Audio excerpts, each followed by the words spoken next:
Bonjour à toutes et à tous et bienvenue pour cette nouvelle vidéo d'InfoWintox Breaking News. Aujourd'hui nous sommes le jeudi 12 octobre et je vais vous parler de ce fameux scandale qui saisit depuis quelques jours maintenant Hollywood. Je veux parler de l'affaire Harvey Weinstein. Alors Weinstein c'est quoi? C'est une compagnie de production américaine. À l'origine, Harvey Weinstein avec son frère Bob Weinstein avait créé une société de production à New York qui s'appelait la Miramax, et oui, la fameuse Miramax, qui en 1993 a été rachetée par Disney, et Harvey Weinstein a continué à travailler dans cette société de production jusqu'en 2005, et en 2005 il décide de créer sa propre société de production, la Weinstein Production. Alors Weinstein Production, c'est en fait une société qu'on appelle une mini-major. Pourquoi une mini-major? C'est tout simplement parce que c'est une société de production qui a pris de l'ampleur, qui a pris de l'importance à Hollywood, mais qui n'a pas forcément tous les réseaux, et plus particulièrement les réseaux de distribution, ce que la major, les majors hollywoodiennes ont. Alors les majors hollywoodiennes, c'est évidemment Sony, Fox, Disney, Paramount, Universal, et Weinstein, comme un certain nombre de sociétés, ont fini par prospérer en produisant un certain nombre de films qui ont eu beaucoup de succès. Sauf que, eh bien là maintenant, cette société va être entachée.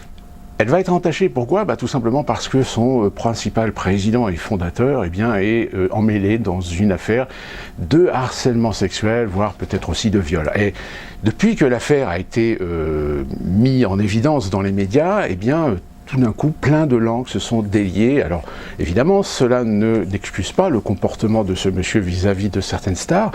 On notera aussi que certaines célébrités françaises se sont aussi tout d'un coup révélées à dénoncer les actes et les intentions de ce monsieur. Le problème, c'est qu'on se pose quand même des questions. La première question, c'est si M. Weinstein, de par sa puissance en tant que producteur hollywoodien, n'est-il pas le seul à avoir pratiqué de la sorte avec un certain nombre de jeunes actrices?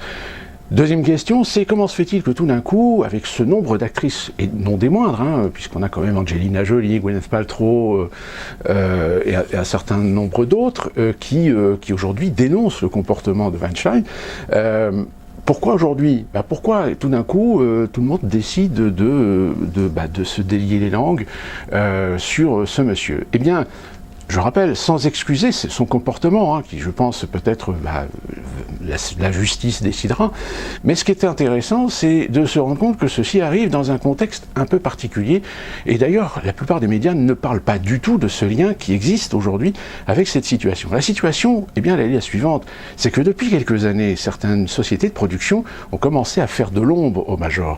Ce fut le cas par exemple, comme des sociétés comme Pixar, souvenez-vous, ou même d'autres sociétés comme Marvel, et qui finalement ont été obligées plus ou moins de concéder et de se faire plus ou moins racheter par Disney. Et il y a comme ça un certain nombre de sociétés. Je pense aussi par exemple à DreamWorks, la fameuse société qui avait été créée par Geffen, Katzenberg et Spielberg, qui aujourd'hui travaille avec Universal, je crois, je ne sais plus exactement avec quel ce major, finalement DreamWorks a finalement vendu son âme. Puisque, qu'est-ce qui pose problème aujourd'hui à Hollywood? C'est tout simplement les sociétés de production indépendantes. Ces sociétés de production indépendantes qui ont réussi au fil des années à quand même produire un certain nombre de films qui ont été des succès, contrairement aux majors qui produisent énormément de films, mais dont une seule minorité rapporte suffisamment d'argent, alors que d'autres films sont complètement des échecs commerciaux et coûtent énormément en matière de budget sur ces sociétés. Et depuis quelques années, on a vu comme ça ce rachat ou ces fusions. C'est-à-dire qu'en fait, il y a un certain empirisme hollywoodien qui s'opère, et Weinstein, en fait, est resté indépendant. C'est qu'elle a travaillé avec un certain nombre d'autres majors, mais a toujours refusé les avances qu'avaient pu faire des grosses sociétés comme la Fox ou Sony pour intégrer, fusionner plus ou moins cette société avec les majors. Donc, on peut se poser la question si finalement, aujourd'hui, la chute de la Weinstein n'est pas déjà programmée avec ces révélations concernant le comportement de l'un de ses présidents, qui est Harvey Weinstein, un de ses fondateurs. Donc il y a de quoi se poser les questions, et finalement, ce fameux scandale, et il y a aussi une autre question aussi qui est soulevée actuellement aux États-Unis, c'est de dire, apparemment, les médias, ou certains médias, étaient parfaitement au courant des agissements de ce monsieur, et pourtant, personne n'a rien dit. Et là, il y a beaucoup d'Américains qui commencent à poser les questions, qui commencent à suggérer l'idée de dire, mais attendez, les médias, vous êtes en train de vous acharner, vous êtes en train de le lyncher, mais vous êtes quand même aussi concerné parce que vous avez fait la politique du silence, c'est-à-dire que vous êtes complice. Et là, évidemment, ça commence à déranger un petit peu les médias qui essaient de contourner, d'internationaliser le phénomène, d'internationaliser le scandale. Et finalement, cette affaire revient toujours à se poser la question, toujours, à qui profite le crime? Parce que si Harvey Weinstein aujourd'hui est montré du doigt et pointé comme étant un harceleur sexuel, il n'est certainement pas le seul à Hollywood.